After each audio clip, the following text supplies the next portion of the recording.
পরিস্থিতি দেখেছি এটি আসলে ভাষায় ব্যক্ত করা সম্ভব নয়।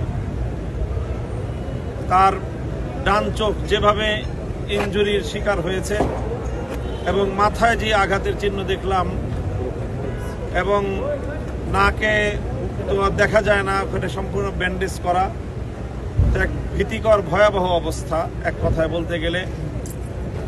অর্থাৎ দেখলেই বোঝা যাচ্ছে যে শরীরের সবচেয়ে সেন্সিটিভ জায়গা মাথা, চোখ, নাক, এখানে এলোপাতাড়িভাবে যেইভাবে উপর্যুপরি হামলা করা হয়েছে এটাকে সম্পূর্ণ পরিকল্পিতভাবে হত্যার ষড়যন্ত্র ছাড়া আর কোনোভাবে অভিহিত করা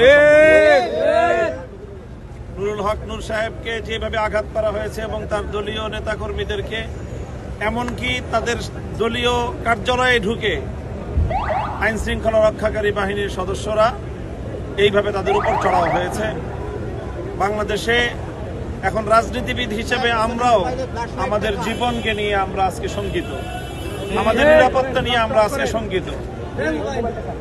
আমরা অত্যন্ত উদ্বেগ এবং উৎকণ্ঠার সাথে যে কথাটি ব্যক্ত করতে চাচ্ছি সেটা হলো এই, আজকে এই 29শে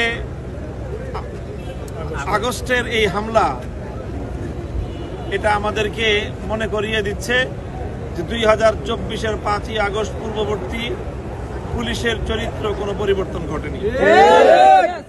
তার চেয়ে ভয়ঙ্কর বিষয় হলো এই যে এই হামলা যজ্ঞের সঙ্গে সরাসরি বাংলাদেশের মানুষের আস্থার সর্বশেষ যে জায়গাটুকু ছিল সেই সেনাবাহিনীকেও কলঙ্কিত করে দেওয়া হলো।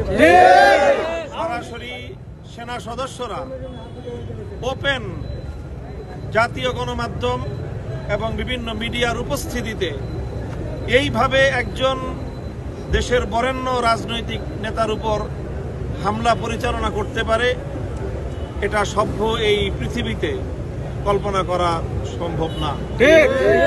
কাজে আমরা মনে করি দেশ আজ গভীর সংকটের মুখে। পরাজিত শক্তি তারা যে কোনো উপায়ে জুলাই বিপ্লবীদের কাছ থেকে প্রতিশোধ গ্রহণ করার জন্য তারা মারমুখী হয়ে উঠেছে।